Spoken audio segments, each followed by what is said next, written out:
Hi everyone, Brian here and welcome back to another one of my Chakras to the Stars video. We may be interrupted by the sound of a lawnmower. I have started filming this video about 4 times and every time I start, a lawnmower starts nearby. I'm hoping that it's stopped now, but if it starts again, I'm just going to plough on because, just because, who can control the lawnmowers of the world? Not I. So, it's been a minute since I was with you last talking about Chakras to the Stars. And those of you who have been following the series will know that in my last Chakras to the Stars video I shared with you some of my chakra book recommendations, and I also got attacked by a bee. Now, I have made peace with the bee, and that's not why I've been gone for so long. It's simply that things have been very busy. I've been busy around the house. We're having lots of work done. Our new windows are going in, or starting to go in this weekend, which is tomorrow. So windows are going to be smashed out and new ones put in. That's very exciting. And a new floor is being put in next week as well. We've had all kinds of plastering work done, and it's just so exciting and also quite stressful. So there's that. Also work, my day job has been very busy. It's a busy time of year for us. Lots of bidding for new funding to do marvellous work with the people of Birmingham, and that's all very exciting. And also I've been working on my novel, and that's going well but slowly, I have to say. So I've been reworking my first chapter of my novel. I had to produce the first chapter in order to participate in the novel writing course that I took part in recently, which was absolutely brilliant. So I did that, and that was great. What I discovered after doing that was, based on some of the stuff that I learned on the course and some of the consideration that I gave to the novel afterwards, that I needed to go back and rework that first chapter to insert some new characters and different circumstances, etc., so that it's ready for the next phase. And so my next plan anyway, for my next phase of novel writing, is to just blitz through the whole of the rest of it. And basically just do the whole of the first draft of the whole of the novel, and only then go back and start reworking it. So that's my plan. You will find out if it works or not, because I will keep you up to date with all of that. So that's why I've not been sitting down and doing any Chakras to the Stars videos for a little while. But here I am again today, ready to do another video in the series.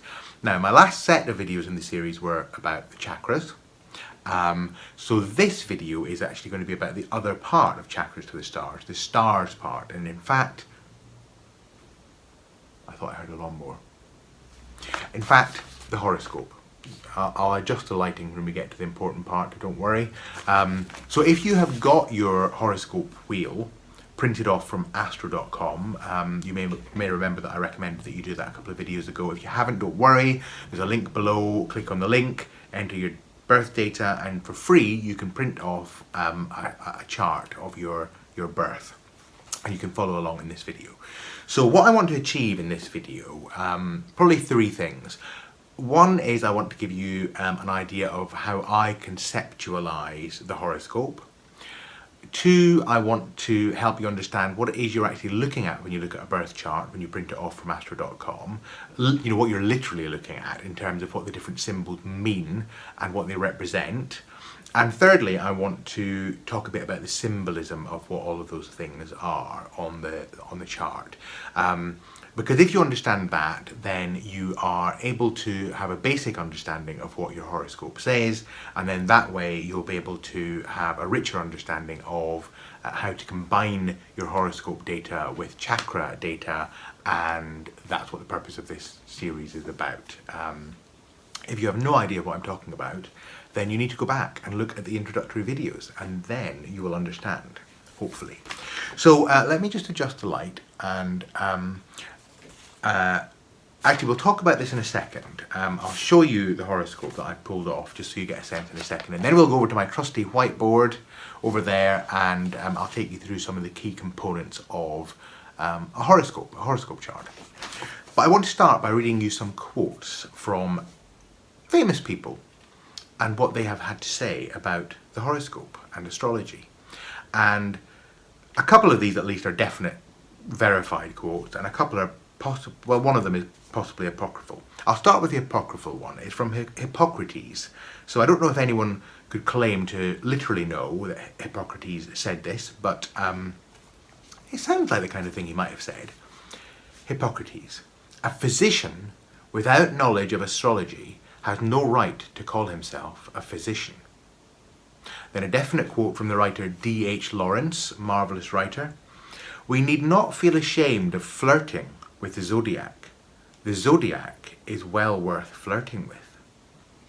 And then 3 quotes from Carl Jung, the psychologist who was very interested in astrology. First one, the starry vault of heaven is in truth the open book of cosmic projection. And I like that quote because that says something about what I see the horoscope as. More on that in a second. His second quote, we are born at a given moment, in a given place, and like vintage years of wine, we have the qualities of the year and of the season of which we are born. Astrology does not lay claim to anything more.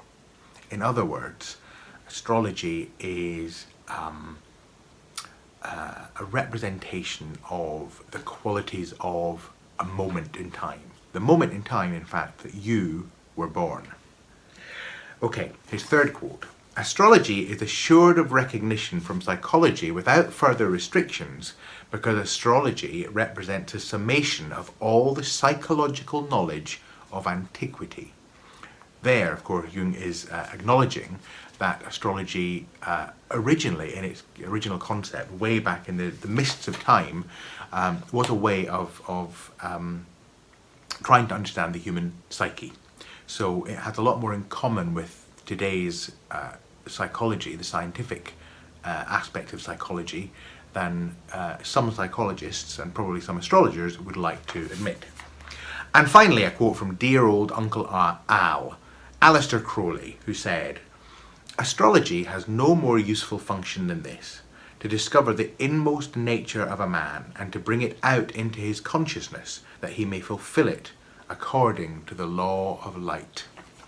So I like that quote as well because that kind of leads into my conceptualization of what the birth chart is. And if you have, if I have kept to my current intention of naming this video, you will know what I think the birth chart represents.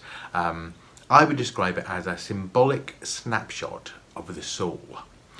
And I think it's important for me to say, it is important for me to say, so that you understand where I'm coming from. I don't think of astrology in any way as being the study of how the planets influence life on Earth. Some people will describe it that way. They'll describe astrology as the influence of the planetary bodies on life on Earth, which kind of implies that, because I'm moving my hand like this, for example, this is being caused by the fact that Venus is transiting my 4th house in Pisces or whatever. But I would say that it makes as much sense to say that Venus is transiting my 4th house in Pisces because I'm moving my hand like this, as it does to say I'm moving my hand like this because Venus is transiting my 4th house in Pisces. In other words, they are part of an indivisible whole. And my conceptualization of astrology, as far as it goes, is that we are part of an indivisible unity. Things appear separate to us, and we separate things in our minds, certainly, but things are connected and are unified in a way that transcends our understanding of them, and we can get glimpses of that unity through divination, through the interpretation of tarot cards and tarot spreads, or through the interpretation of the horoscope. But they coexist and are united. It's not that one causes the other. Jung spoke about that a-causal connecting principle of synchronicity. There's a synchronicity between where the planets are in one's horoscope and one's personality traits, for example, but it's not that one causes the other.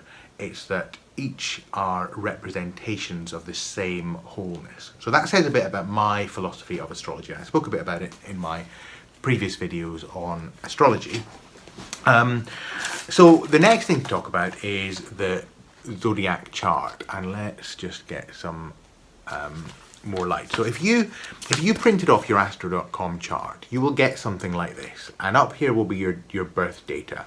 Now what I've done here is I've actually imagined that a person was born at the moment I started preparing for this video, which was at 11:30 a.m. today, Friday the 23rd of August, here in Birmingham, England, UK. So in the birth data, I have got that time and I've got that place. And what that allows the chart to do is to work out what the birth wheel will look like based on that information. And we'll ignore all that information at the side at the moment. That just tells you where the planets are and how they relate to each other. But let's just look specifically at the chart. And what you'll see on your chart is a wheel, and the wheel is divided into segments, and there are strange symbols all around the wheel, and there are strange symbols in the different segments, and there are lines drawn between the segments, and then the segments themselves don't seem to be entirely uniform, and you know that line there is a bit tilted, and you know, what does it all mean? What does it all mean? That's one of the things you may well be thinking. Now, some of you will know what some of this means, and some of you won't.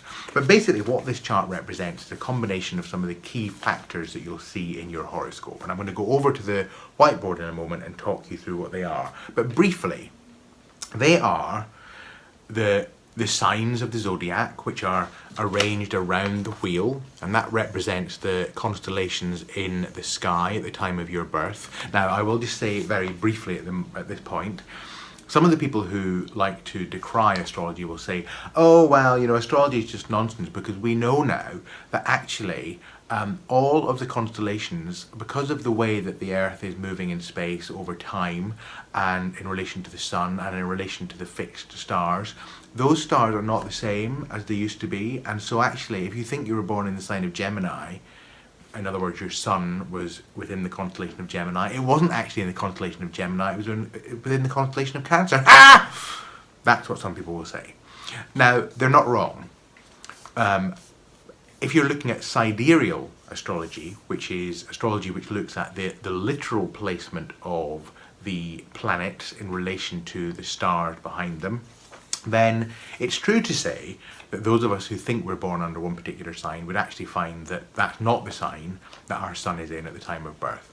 But we're not using that kind of astrology for the purposes of this video. We're using what's called tropical astrology. And that is astrology which uses the symbolic representation of the constellations on the eastern horizon at a particular time of birth. So it's not to do with the literal placement of the constellations, it's to do with the symbolic placement, corrected for what's known as the precession of the equinoxes, which is the way that the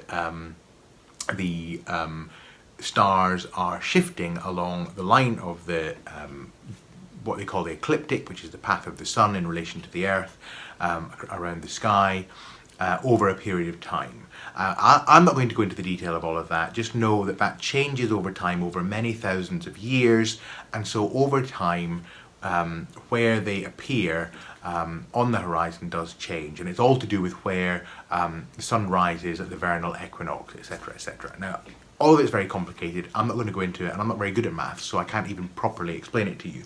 Just know that when you hear people make that criticism of astrology, they are making a valid point in one sense, because they are looking at the literal placement of the stars, but astrology is not a literal art, and it is an art. I don't think of astrology as a science. It's an art. It's an interpretive art. You know, reading a horoscope, just like reading a tarot reading, is more akin to reading a poem than it is to reading a telephone directory. It's you know, it's an art. It's an art form, and it's symbolic. And so we're using the tropical zodiac. So if you have been told that you are born under the sign of Gemini, that will be based on the tropical zodiac, and it's entirely correct. So don't worry about it. Anyway, back to the point at hand. There are all the signs arranged around the wheel, and then, so those are the signs of the zodiac. The segments are the houses of the zodiac. We'll come on to what the houses are shortly. And the symbols within the houses are the planets. And those are the key components, really. If you had nothing else other than which houses where the houses were, which planets were in which houses, and which signs were in which houses or on which houses, then you would be able to interpret your chart. You can add richness to it by looking at how the planets interact with each other. That's called aspects. We're not going to go into that in detail in this video, but you could get a lot more information there. And then you could also look at things like, for example, which signs rule which houses, and which planets rule which signs, and therefore which planets rule other planets. And so you can get quite a complex language going of astrology. So all of that probably makes no sense until we actually go over to the board and you can see in a bit more detail what I actually mean. So let's magically do that. And here we are at the whiteboard, and this is my attempt to draw a birth chart, or a birth wheel, a zodiac wheel, a horoscope wheel. It's a bit squint. I know that the earth looks a bit squashed, but this is an important representation because this indicates to you, of course, that what the horoscope is a representation of the arrangement of the planets and the signs and the houses at the time of birth from the perspective of you on the earth. Now, we know that the planets don't whiz around the earth is whizzing around the sun. Well, the moon is whizzing around the earth is whizzing around the sun is whizzing around our galaxy is hurtling through space. So there's lots of complex motion going on because, of course, all the other planets are also going around the sun. And that means that there's quite complex motion going on in the heavens from the perspective of the earth. One of the examples of that is you often hear about planets going retrograde, Mercury retrograde. People get really incensed about the fact that Mercury is going retrograde, and that causes them all kinds of complications. What does retrograde mean? Retrograde means literally backward motion. It does not mean that Mercury, the planet, actually stops its orbit of the sun and suddenly starts going backwards. It just means that it looks as though it's doing that at certain times of the year from the perspective of the Earth, because the Earth and Mercury are both moving around the sun at different speeds, and as a consequence their interaction with each other changes over time. It's a bit like if you are going down the motorway and there's a car in front of you that is ahead of you and is of course going forward, just like you are, and you decide to overtake it. So you pull out and you accelerate and you go past that car. Both of your cars are moving forward, they're going in the same direction, they're both possibly accelerating, but if you're accelerating faster, you will go past that car, and from the perspective of your car, that car will appear to go backwards. That's retrograde motion, and that's why some planets will go retrograde. That's just an illustration of some of the complex ways that things are interacting in the heavens, and we'll come on to that in a second when we talk about some of the individual planets. But what are the components of the birth chart? Now, the fact that it's from the Earth is important. That's why it's important to know where and when you were born, because obviously that will determine where everything sits in the chart. If you don't know exactly when you were born, it does not matter. It just means that some of the data won't be as accurate. The reason for that is what this represents, what this line here represents, which is that's the ascendant, that's what's ascending, that's what's rising over the horizon in the east. This is the eastern horizon from the perspective of the Earth. This is what's rising over the horizon at the time of your birth. And that's the descendant, that's what's going down, what's setting on the western horizon at the time of your birth, down there. That changes every 4 minutes. So if your birth time is 4 minutes out, your ascendant could be off, and the ascendant is an important part of your birth chart. Does it really matter? No, it just means you'll have slightly less information to work with. So as long as you know the date of your birth and the place of your birth, then you're good to go. And there are various ways of finding out what your time of birth is, even if you don't know it. Now, some people sometimes say, what happens if the information on my birth chart is wrong? What happens if the time of birth is inaccurate? What happens if the nurses got confused and so excited that I had arrived into the world that they didn't write down the accurate time? What if it's more than 4 minutes out, in fact? Well, there are two schools of thought here. One is that that means that your birth chart will be slightly inaccurate. The other is that because this is a symbolic system and is all about correspondences, what's more important than your actual real time of birth, if you like, is the time of birth that's written on your birth chart, on your birth certificate. That's important because that's what's on paper. That's what was recorded at the time of your birth, and that is significant and relevant, and therefore you can work with it.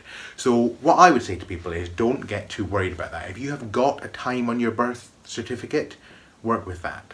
Unless you know that it's vastly inaccurate, don't worry about it. Just work with it. So that is why it's important to know when and where you were born, and that then tells you where things are arranged. Now, what are all these different things that are on the chart? Well, let's start with the signs of the zodiac, because that's, in a way, perhaps simplest. Now, the signs of the zodiac are arranged around what's called the ecliptic, and the ecliptic is the path that the sun apparent path that the sun takes in relation to the earth. We know that the sun is not going around the earth, but from our point of view, it feels that way. You know, the sun rises and sets. That's what creates day and night. So it feels as though the sun is moving relative to us, although in actual fact we are moving relative to the sun.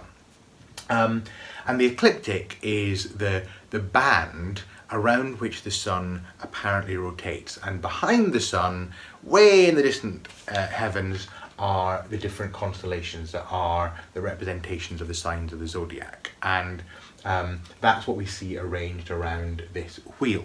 So if I go back to the little chart that I pulled off for today, this little birth chart, because of the time of year it is, what you see is that the sun, can you see it? There's the sun symbol, which is that circle with a dot in it, is in the constellation of, or the zodiac sign of, rather, Leo, because anyone born today would be in the sun sign of Leo. And that's how we get sun signs. That's what we talk about sun signs for. I'm a Gemini because I was born on the 8th of June. So on my birth chart, my sun is in Gemini. So that's what the different signs are, and that's how you determine what sign your sun is in. But different planets can be in signs as well. So on this representation here, I've got the sun in Leo because of the time of year. Now I don't know where the moon is at the moment, I haven't checked. I've just arbitrarily put it here. So in this example, we've got the moon in Pisces. The moon could be in any of these other houses, any of these other signs, and so could any other planet like Mercury and Venus and Mars and so on and so forth. So really what you've got then is a combination of the signs based on the time of birth and where the sun and the earth are in relation to each other. And then all the other planets arranged in the signs. The other component of the horoscope is, of course, the houses. Now, the houses, whereas the signs are always 30 degrees of the 360-degree circle, they're always the same size, the signs. The houses aren't always the same size. It all depends on the system that you use. And the house systems are derived in various different ways. One of the most common ways is the Placidus system, and that was based, I believe that's based on a calculation which looks at how long it takes for any degree of the zodiac to get from the ascendant, which is the rising part of the horoscope, to the midheaven, which is where things are exactly above our heads. And using that calculation, Placidus then worked out what happened to all of the other houses. So you might get houses that are different sizes. So the houses don't have to be the same size. The signs always do have to be the same size. The houses don't have to be the same size all the time. They can be different depending on the system that you're using. What do the houses represent? Well, the way I like to think of it is the houses are areas of life, the areas of life that things are happening in. The planets are the things that are happening, the kind of characteristics, if you like, or the events, if you like, of what's happening in each of these areas of life. And the signs describe the characteristics of the events. The signs describe the way that the planets behave in those areas of life. So arguably the most important component of your birth chart are the planets, because those are the things, the dynamic forces that are manifesting. The houses tell you where they're manifesting, and the signs tell you how they're manifesting. And that is a broad understanding of what all this kind of weird hieroglyphics on your birth chart mean. Now, I understand that for those of you who are not familiar with astrology, it's kind of a bit confusing if you don't really know what these symbols mean. You don't know that that's Gemini, that's Taurus, that's Aries, that's Pisces, that's Aquarius, that's Capricorn, that's Sagittarius, that's Scorpio, that's Libra, that's Virgo, and that's Leo, and that's Cancer, for example. If you don't know that, and you don't know the signs for the planets, but they're very easy to find, and they're very easy to learn if you just work with them.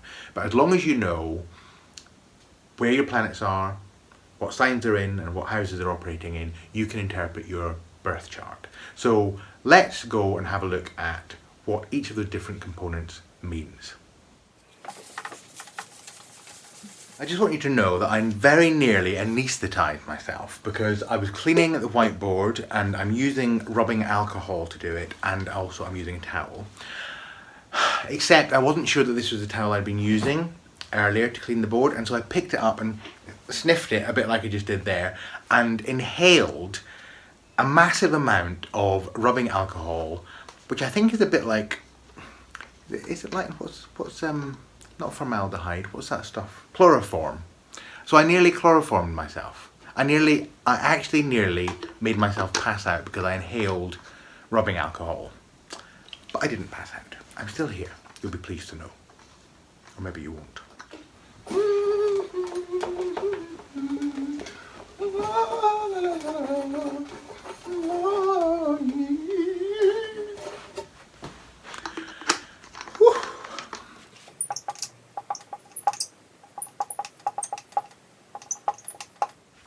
Okay, so those are the symbols and the names of most of or all of the common planets that you'll see in your wheel if you pull it off astro.com. You don't need to use all of these. I've split them up into slightly different categories so that you are aware of them. Some would describe Sun, Moon, Mercury and Mars as being very personal planets. They're quite fast moving and have a lot to do with personality and very much yourself. More social planets are Jupiter and Saturn. They're a bit slower moving and deal with kind of deeper themes. And then the outer planets are very slow moving in relation to us, Uranus, Neptune and Pluto, dealing with much more kind of generational issues. And then we have Chiron, which is not a planet at all, of course, it's an asteroid, and that's to do with issues of healing. So let's just go through these so you've got a sense of where, if these appear in a particular area of your chart, what they mean and how they're represented. So I'm just going to read from some notes that I've made here. So this is very Astrology 101 stuff. I don't have time to go into the detail of all of these. Just know that, of course, each one of these is actually quite a sophisticated symbol. So let's just take as an example, let's just take Mercury as an example. So as well as the planet Mercury and what it means in astrology, which we'll come on to in a second, you might also want to look into what Mercury means in terms of mythological interpretations of the god Mercury, and how he is represented. There's also, of course, the chemical element of Mercury, so quicksilver. So you can start seeing different symbolic meanings being brought into each of these if you open your mind into understanding that these are, in real terms, of course, they're planets, but in astrology, they are symbols, and symbols have always got far more meaning in them than just the literal meaning of the thing that they represent. So be very open-minded when it comes to interpreting each of these. But I'm going to give you the basic ideas and meanings, just so you've got a head start. So the sun in your chart represents action, power, vitality, self-expression, creativity, soul purpose, and motivation. The moon in your chart is the yin to the sun's yang. So this is more about reaction, fluctuation, inner life, habitual responses and patterns, emotional responses, more kind of inward-looking, introspective drives. Mercury is about communication, it's about decision-making, it's about planning, it's about intellect. Venus is about harmony. I forgot Venus. Venus is not here. I hope you spotted the deliberate mistake. So, sorry Venus, I'm going to put Venus here. Wow! Glad I didn't miss that one. Venus, harmony, relatedness, connection, relationship, balance, beauty. Mars is about energy, enthusiasm, sexual passion, life force, activation. Jupiter is about expansion, exploration, searching and journeying. Saturn is about contraction, it's about limitation, it's about time-bound things, caution, sacrifice, will, structure. Uranus is about change and revolution. It can be a disruptive planet, it's about evolution as well.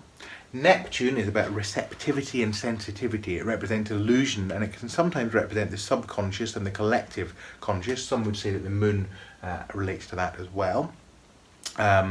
Pluto can be about elimination, which can be painful sometimes, death, renewal, regeneration. And Chiron is about healing and woundedness, and is about the way that our wounds can help us heal and help us help others heal as well. So those are some of the drives represented by the key planets in your chart. Now I should also say each of these planets rules a sign. Not each of them. Chiron doesn't rule any signs, but each of the other planets rules a sign. So that's relevant. So let's say that your ascendant is Gemini.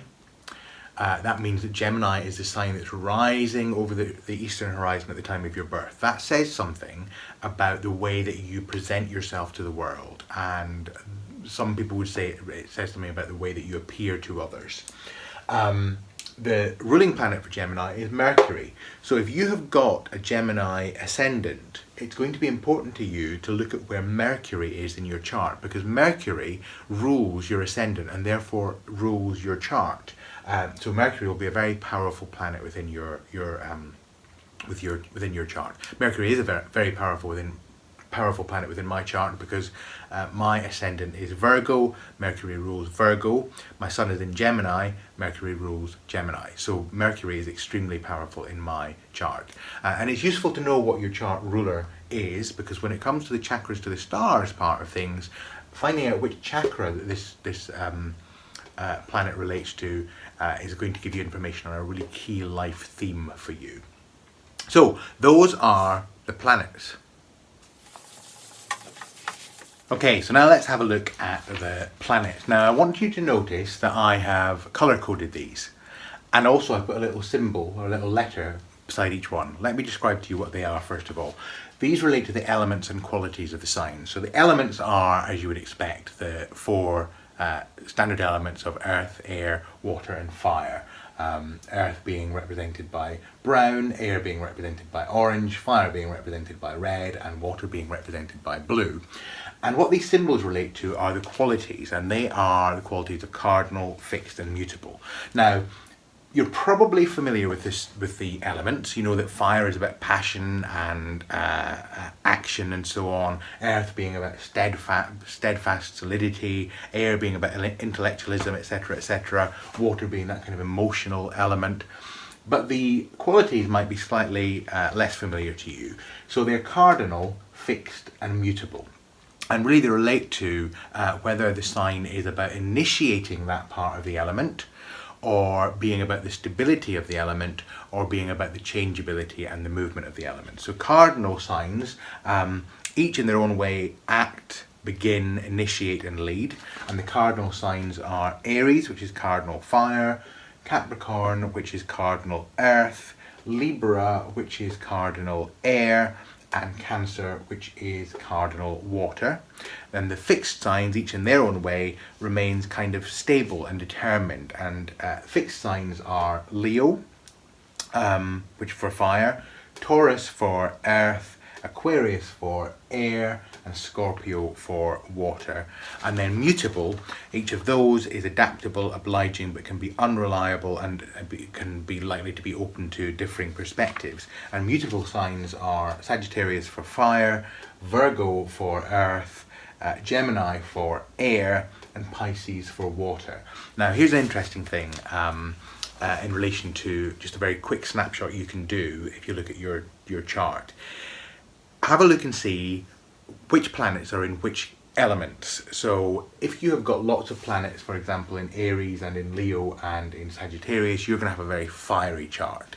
I have got a very unfiery chart, so I've got very few planets in any of my fire signs. In fact, I think, if I remember correctly, the only planet that's in a fire sign in my chart is actually Chiron, which is in Aries.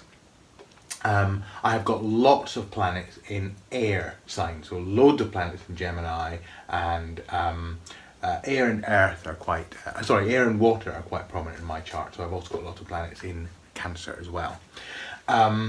Also, my ascendant is Virgo and my sun is Gemini. Notice they are both mutable. Now, mutable signs are adaptable and very able to see all sides of a situation, which can be a great strength in some ways, but also it can be quite difficult, because what I find sometimes is that I find myself having to really work hard not to allow myself to become scattered. So just looking at the elements and the qualities of your signs and where they act within your chart can be really, really helpful and important. So let's though just give you a quick rundown of what the signs relate to. Remember, the signs modify the planets. So if you have got any of your planets in these signs, it describes how the planets will act. So let's just imagine, we'll talk about the sun obviously being about your driving force. So if your sun's in Aries, your sun will behave assertively, courageously, passionately and energetically. Any planet will behave this way, will be modified in this way if it's in Aries. Taurus, a planet will behave dependably, practically, determinedly, sensually. In Gemini, it will behave in a communicative way, in a diverse way. It will behave mentally, sensually, sorry, not essentially, that was Taurus, flexibly. Cancer, it will behave sensitively, protectively, nurturingly, responsively. In Leo, proudly, creatively, powerfully, joyfully. In Virgo, obligingly, analytically, practically, and with attention to detail. In Libra, affectionately, harmoniously, justly, and with empathy.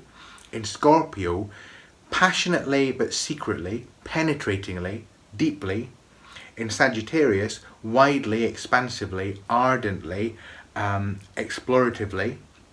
In Capricorn, prudently, aspiringly, coolly, practically, determinedly.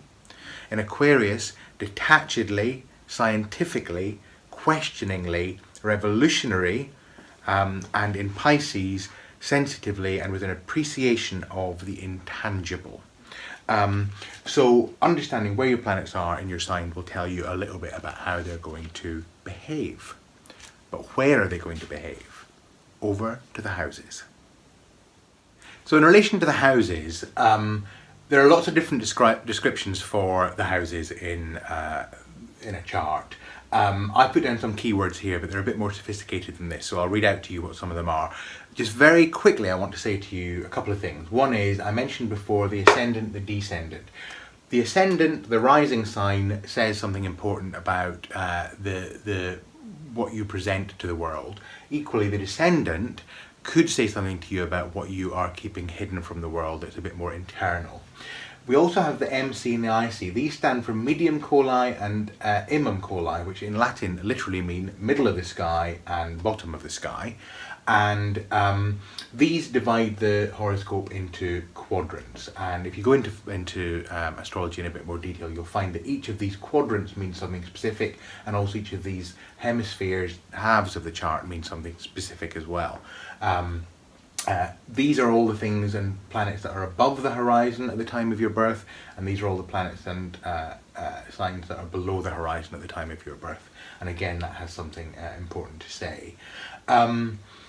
One of the things that people sometimes will say is, what happens if I don't have any planets in any of these houses? Does that, if I have no planets in my friend's house, does that mean that I'm going to be destined to have a life with no friendship? No, it doesn't mean that at all. It simply means that the dynamic forces that are at play in your soul's path may not be focused in this area. You might have many friends, and they might be you might have a very steady, stable set of relationships with your friends. What you probably will find is that there aren't necessarily lots of different issues that are going to be at play in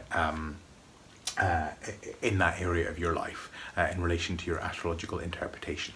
So briefly looking at each one of these houses, the first house, number 1, relates to Aries. Each of the houses, by the way, has a sign assigned to it in the natural zodiac, so it gives you a sense of some of the energies, if you like, at play at the house. So that's its the sign that it relates to, but it won't be the sign necessarily that is on your horoscope. So each house has a ruling sign, but you'll have your own sign that is on that house, and that will determine the quality of what happens in that house and the way that the planets in that house behave. So I don't confuse you, I won't go through what the different signs are for the houses. I'll just go through the meaning. So the first house is represents the self. The second house represents the material world, which includes our immediate environment and possessions. The third house relates to communication, short journeys, and our relationship with our siblings. The fourth house represents security, family, home. It can represent the mother as well, and as well it can talk a bit about how we are formed by our early experiences. The fifth house represents creativity, pleasure and fun, and it relates to children, one of the most obvious symbols of creativity, children. The sixth house relates to health, service, and our work in the world, day-to-day work in the world. The seventh house relates to close relationships and partnerships, both business and personal. The eighth house represents the secret forces of nature, the life force, birth, sex, death, and rebirth. It can also relate to other people's money, including inheritance. The ninth house it represents one's philosophy, view of the world, education, and values, and it can also represent travel. The 10th house represents status, career, achievement, social role. It's on the midheaven, so that kind of, the upmost kind of high point. So it relates to how we are seen, how we are seen in the world, in status, as opposed to the way we present ourselves to the world. They might be similar, but they might be different. Where are we? That was the 10th house. The 11th house represents the person's friends and social network. And the 12th house is all about the unconscious and the hidden secret self, the subconscious, you might even say. It can represent addictions, escape mechanisms, and self-undoing. So these are the kind of the shadow things that can sometimes get us into trouble. And again, if you have no planets in there, it doesn't mean that you don't have shadow issues. It just means that they're not necessarily activated by your birth chart. So those are the houses. Now, I appreciate that this has been a fairly quick canter through what a birth chart is made up of, and there's a lot more technical information that I could go into, or somebody could go into. I'm not saying I could go into it, but somebody could go into. What I'll do is I'll pop some links below of videos that I think are particularly good at taking you through all of this in a bit more detail. So I hope this has been a useful overview. With the information I've given you in this video, you can look at your birth chart, and if you identify where your planets are, which houses they're working in, which signs they're influenced by, then you can interpret your birth chart. You can find out a bit about what your birth chart is actually saying and what it means to you. And that's very exciting. So what we've done now is we have given an overview of the chakras, we've given an overview of the birth chart. So what remains for us to do in Chakras to the Stars is to bring the two of them together. And my next video, or one of my next videos, will be about just that. Until then, take care of yourselves, and I'll see you all again very soon. Bye.